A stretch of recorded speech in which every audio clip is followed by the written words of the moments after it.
अलग अलग शहरों में रैली जुलूस का आयोजन किया गया। रेलवे वर्कशॉप में वर्कर्स स्ट्राइक पर चले गए, दुकानें बंद हो गई।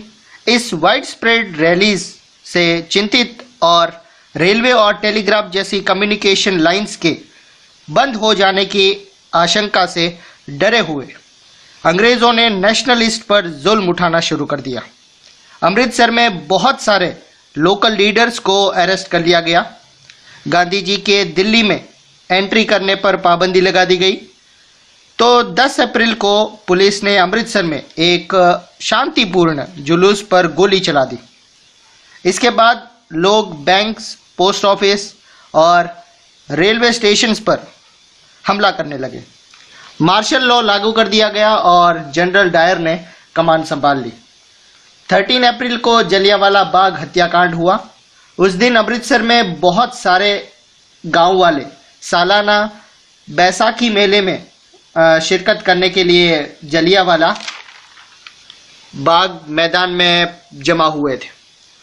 काफी लोग तो सरकार द्वारा लागू किए गए दमनकारी कानून का विरोध करने के लिए इकट्ठा हुए। यह मैदान चारों तरफ से बंद था। शहर से बाहर होने के कारण वहां इकट्ठा हुए लोगों को यह पता नहीं था कि इलाके में मार्शल लॉ लागू कर दिया है। जनरल डायर हथियारी सैनिकों के साथ वहां पहुंचा और जाते ही उसने मैदान से बाहर निकलने के सारे रास्तों को बंद कर दिया गया। इसके बाद उसके सिपाहियों ने भीड़ पर अंधाधुंध गोलियां चला दी। सैकड़ों लोग मारे गए। बाद में उसने बताया कि वो सत्याग्रहियों के जहन में दहशत और डर का भाव पैदा करके प्रोड्यूस अ मोरल इफेक्ट, एक नैतिक प्रभाव उत्पन्न करना चाहता था। जैसे जैसे जलियांवाला बाग की खबर फैली, नॉर्थ इंडिया के बहुत सारे शहरों में लोग सड़कों पर उतरने लगे। हड़तालें होने लगी। लोग पुलिस से मोर्चे लेने लगे और सरकारी बिल्डिंग्स पर हमला करने लगे। सरकार ने इन कार्रवाइयों को निर्ममता से खत्म करने का रास्ता अपनाया। सरकार लोगों को अपमानित और आतंकित करना चाहती थी। सत्याग्रहियों को जमीन पर नाक रगड़ने के लिए सड़क पर घसीटकर चलने और सारे साहिबों को सलाम मारने के लिए मजबूर किया गया। लोगों को कोड़े मारे गए और गांव यानी कि गुजरांवाला पंजाब, उस पर बम बरसाए गए। हिंसा के चलते महात्मा गांधी ने आंदोलन वापस ले लिया। फिगर 3 में आप देख सकते हैं, जनरल डायर के हुक्म से सिपाहियों लोगों को घसीटकर चलने के लिए मजबूर कर रहे हैं। पंजाब 1919 की बात है ये। भले ही रॉलेट सत्याग्रह एक बहुत बड़ा आंदोलन था, लेकिन अभी भी वो मुख्य रूप से शहरों और गांवों तक ही सीमित था।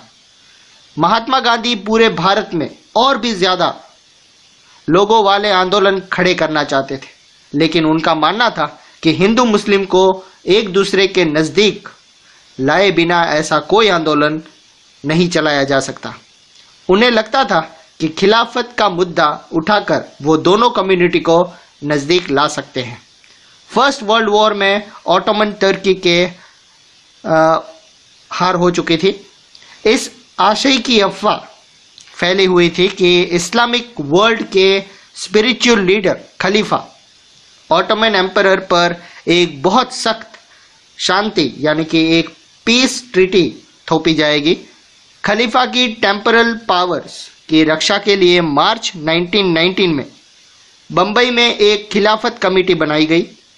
मोहम्मद अली और शौकत अली ब्रदर्स के साथ साथ कई यंग मुस्लिम लीडर्स ने इस मुद्दे पर यूनाइटेड मास एक्शंस की पॉसिबिलिटी तलाशने के लिए महात्मा गांधी के साथ चर्चा शुरू की थी। सितंबर 1920 में कांग्रेस के कलकत्ता सेशन में महात्मा गांधी ने भी दूसरे लीडर्स को इस बात पर राजी कर लिया कि खिलाफत मूवमेंट के सपोर्ट और स्वराज के लिए एक नॉन कोऑपरेशन मूवमेंट शुरू किया जाना चाहिए। 1.3 नेक्स्ट टॉपिक है व्हाई नॉन कोऑपरेशन। अपनी फेमस बुक हिंद स्वराज 1909 में महात्मा गांधी ने कहा था कि भारत में ब्रिटिश रूल भारतीयों के सपोर्ट से ही स्थापित हुआ था और ये रूल इसी सपोर्ट के कारण ही चल पा रहा है। अगर इंडिया के लोग अपना सपोर्ट वापस ले ले तो साल भर के अंदर ब्रिटिश रूल खत्म हो जाएगा और स्वराज की फिर से स्थापना हो जाएगी।